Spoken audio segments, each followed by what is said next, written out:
மல்லி விஜயை கைது பண்ணிட்டு போயிட்டாங்கன்னு தெரிஞ்ச உடனே இங்கே மல்லியால் தாங்கவே முடியல. மல்லி பயங்கரமாக அழுது மட்டும் இல்லாமல் ராஜேஷ் கிட்ட ஓடி வந்து, ஏங்க எப்படியாச்சும் விஜயை காப்பாற்றுங்க, பாவங்க அவர் கண்டிப்பாக இந்த தப்பு பண்ணியிருக்க மாட்டார், எதுக்கு இப்படி அவர் மேலே தேவலாம் பழி போட்டு அவரை இப்படி அரெஸ்ட் பண்ண வச்சாங்க, என்ன நடந்துச்சு, ப்ளீஸுங்க போயிட்டு விட காப்பாற்றுங்க. ஏய் ஃபஸ்ட்டு நிப்பாட்டு போல, எதுக்கு நீ இப்போ ரொம்ப ஓவரா சீன் போட்டுட்ருக்க? நானும் பார்த்துக்கிட்டே இருக்கேன். என்ன ராஜிமா பார்த்தீங்களா எப்படி நடிக்கிறான்னு பார்த்தீங்களா? இவன் இங்கே பாடி, நீ நடிக்க வேண்டிய அவசியமே இல்லை. விஜய் இப்போ ஜெயிலுக்கு போயிட்டாரு, சொத்தெல்லாம் எப்படி நாம் அடைய முடியும், அவ்வளோதான், எல்லாம் வேஸ்ட்டாக போச்சுன்னு நடிக்கிறியா? இங்கே பாரு, நீ என்ன நடித்தாலும் சரி, கீழே விழுந்து பிறண்டாலும் சரி, ஆனால் கண்டிப்பாக உனக்கு நீ நினைக்கிற எதுவுமே நடக்காது. விஜய் மாமாவை நீ ஏமாத்தலாம் ட்ரை பண்ண, அது இப்போது நடக்காமல் போச்சு. ஏன்னா அவர் இப்போது ஜெயிலுக்கு போயிட்டார். அவர் வெளியே வந்தால் தான் அவர் மூலிமா குழந்தை பெற்றுக்க முடியும், அப்போ தான் சொத்தெல்லாம் அடைய முடியும் நீ கணக்கு போட்ட. ஆனால் அதுக்குள்ளே இப்படி ஆயிடுச்சுன்னு நடிக்கிறியா? ஓ நாடத்தெல்லாம் போயிட்டு வேற யார்ட்ட வச்சுக்கோ, எங்கள்கிட்ட வச்சுக்காத. ஐயோ ஏன் அப்படி என்னை புரிஞ்சிக்க மாட்டீங்க? நான் அப்படி ஒன்றும் நினைக்கவே இல்லை. எனக்கு விஜய் வெளியே வந்தாலே போதும். ப்ளீஸ் மன்னிச்சு உங்கள்கிட்ட மன்னிப்பு வேணும் கேட்டுக்கிறேன். தயவு செஞ்சு விஜய் வெளியே கொண்டு வாங்க, எனக்கு மடிப்பிச்சை போடுங்க அப்படின்னு மல்லி ராஜேஸ்வரி காலை பிடிச்சி கெஞ்சுறாங்க. இங்கே பாரு, நாங்கள் இப்போ தான் விஜயை பார்க்கறதுக்கு ஸ்டேஷனுக்கு போகிறோம். போகிற நேரத்துக்கு சும்மா லூஸ் மாதிரி வந்து பேசி எங்கள் மூடை அப்செட் பண்ணாத, நவர் மூலம் தாண்ட. இங்கே மல்லி அழுத பார்த்த அண்ணன் பொண்ணி, ஏய் ராஜி பாவம் மல்லி, கட்டின புருஷன் ஜெயிலுக்கு போயிட்டான்னு கடந்து கதறா. நீ என்னம்மா அவள்கிட்ட போயிட்டு இப்படி பண்ணுற? இப்போ உனக்கு என்ன பிரச்சனை? நீ விஜயை பார்க்க தானே போகிற, தம்பியை மல்லி பார்க்கட்டுமே, அதில் உனக்கு என்ன பிரச்சனை? மல்லி நீ ஏஞ்சி போல, நீ ஏன் இவங்கள்ட்ட கஞ்சிட்ருக்க? நீ போயிட்டு விஜய் தம்பியை பாரு, பார்த்தா அவர் சொல்லுவார் வெளியே கொண்டு வரதுக்கு என்ன பண்ணணும் அப்படின்னு. இங்கே பாரு ராஜி, நீ அவளை அழைச்சிட்டு போறியா இல்லை நாங்கள் தனியாகவே பார்க்கட்டுமா? இங்கே பாருங்கள், நாங்கள் ஒன்றும் அந்தளவுக்கு இறக்கம் இல்லாமலாம் இல்லை கிடையாது, புரியுதா? உங்கள் அளவுக்கு எங்களுக்கு எல்லாமே இருக்குது, அதனால் வந்து தொலையிட்டோம், வேணா ஒரு வாட்டி அழைச்சிட்டு போயிட்டு விஜயை காட்டுறேன் அப்படின்னு ராஜி சொன்ன உடனே அண்ணன் பண்ணி மல்லி எப்படியோ சம்மதிச்சிட்டா ராஜி.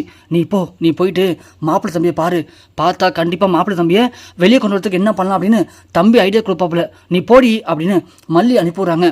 இங்கே ராஜி, ரஞ்சிதா, மல்லி, அண்ணன் பொண்ணி, வக்கீல் எல்லோரும் நேரம் ஸ்டேஷனுக்கு போகிறாங்க. போயிட்டு அந்த இன்ஸ்பெக்டர்கிட்ட ராஜி ரொம்ப கடுமையாக நடந்துக்கிறாங்க. என்ன எங்கள் வக்கீல் வந்து ஜாமீன் கட்டுறதுக்கு தர முடியாதுன்னு ரொம்ப நக்கலாக சொன்னீங்களாமே, எதுக்கு தர முடியாது? என் தம்பி என்ன கொலை பண்ணிட்டானா இல்லை கொள்ளடிச்சானா? எதுவும் பண்ணலையே, செக்கு பவுன்ஸ் ஆயிருக்கு, அவ்வளோதானே. அதுக்கு நாங்கள் பணத்தை ரெடி பண்ணி கொடுத்தா முடிய போகுது, அதுக்கு எதுக்கு ஜாமீன் தர மாட்டீங்க? இங்கே பாருங்கள் இன்ஸ்பெக்டர், நாங்கள் இந்த பிஸ்னஸ் மேன், புரியுதுங்களா? நாங்கள் இந்த ஏரியாவில் மிகப்பெரிய ஒரு விஐபி, அப்படி இருக்கும்போது எங்கள்கிட்ட போயிட்டு நீங்கள் இப்படிலாம் தேர்ட் பார்ட்டி நடந்துக்காதீங்க, பின்னாடி விளைவுகள் ரொம்ப அதிகமாக இருக்கும். ஹலோ என்ன நீங்கள் ரொம்ப ஓவராக பேசுகிறீங்க?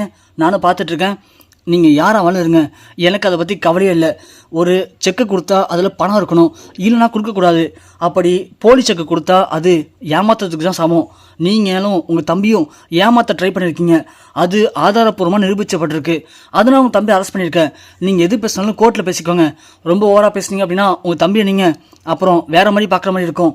இங்கே இன்ஸ்பெக்டர் மிரட்டவும் மல்லி ஒன்று, ஐயோ சார் ப்ளீஸ் சார் கோவப்படாதீங்க சார், மன்னிச்சிருங்க சார், அவங்க ஏதோ கோவத்தில் பேசிட்டாங்க சார், ப்ளீஸ் சார், கண்டிப்பாக அவர் எந்த தப்பு பண்ணியிருக்க மாட்டார் சார், இது அவருக்கு தெரியாமல் யாரோ அவரை இப்படி சதி வழியில் சிக்க வச்சுருக்காங்க சார், ப்ளீஸ் சார் தயவு செஞ்சு அவர் ஒன்றும் பண்ணிடாதீங்க சார், நான் இப்போயே போயிட்டு வேறொரு நல்ல லாயராக பார்க்குறேன் சார், பார்த்து அந்த இன்வெஸ்டர்கிட்ட பேசுகிறேன் சார், பேசி அவர் மேலே கொடுத்த கேஸை வாபஸ் அவங்க சொல்கிறேன் சார், அது வரைக்கும் விஜயை எதுவும் பண்ணிடாதீங்க சார், ப்ளீஸ் சார் அப்படின்னு மல்லி கெஞ்சுறாங்க. ராஜோனே, ஏய் இங்கே பாட்டி ஏஞ்சிட்டு போல, எதுக்கு இப்போ அவர் காலை பிடிச்சி கெஞ்சுற? இதுக்கு தான் உன்னை அலசி வர மாட்டேன்னு சொன்னேன். இப்படி எங்கே வந்தாலும் நாடகம் ஆட வேண்டியது, பெரிய உத்தமிவன் நடிக்க வேண்டியது, ஒழுங்காச்சு வாடி போல வெளியே அப்படின்னு மல்லி இழுத்து வராங்க. இல்லை நான் விஜயை பார்த்து வரேன். இங்கே பாரு, நீ விஜயை பார்த்து கிழிச்ச வரைக்கும் போதும், நீ எப்போ இந்த வீட்டுக்குள்ளே வந்தியோ அன்னைக்கே விஜய்க்கு தத்ரம் ஆரம்பிச்சது, அதனால் நீ ஒழுங்கு மயங்கிட்டு போயிடு, நீ விஜய் ஒன்று பார்த்து கிழிக்க தேவையில்லை அப்படின்னு மல்லியை அங்கேயும் துரத்துறாங்க. மல்லி எப்படியாவது விஜயை பார்க்கணும்னு நினைக்கிறாங்க. அதுக்குள்ளே ராஜி பேசின பேச்சுக்கு இன்ஸ்பெக்டர், இங்கே யார் நினச்சாலும் விஜயை பார்க்க முடியாது, யார் பார்க்கணும், இதுக்கப்புறம் கோர்ட்டுக்கு வந்து பார்த்துக்கோங்க, கான்ஸ்டபிளை கூப்பிட்டு இதுக்கு மேலே இவங்கள யாராவது இங்கே வந்தாங்கன்னா யாரையுமே உள்ளே விடாதீங்க என் அனுமதி இல்லாமல் அப்படின்னு இன்ஸ்பெக்டர் சொல்லிட்டு போயிடுறாங்க. இங்கே ராஜு உடனே வீட்டுக்கு வராங்க. வந்த உடனே லாயர்கிட்ட பேசுகிறாங்க. இன்னும் குறைஞ்சது 2 வருஷத்துக்கு விஜய் வெளியே வரவே கூடாது, அவன் உள்ளே இருக்கணும், அதுக்கு என்னெல்லாம் பண்ணணுமோ பண்ணுங்க அப்படின்னு இங்கே ராஜி பேசுறதா மல்லி கேட்டுறாங்க. அடி பாவி, நீலாம் ஒரு அக்காவா? கூட போத தம்பியவே ஜெயிலில் போட்டு 2 வருஷத்துக்கு வெளியே வர விடாமல் பண்ணுன்னு நினைக்கிறியே, நீலாம் எப்படியாப்பட்ட பொம்பளையாக இருப்ப? சி, இப்படியாப்பட்ட மானங்கட்ட பொம்பளையா நீன்னு?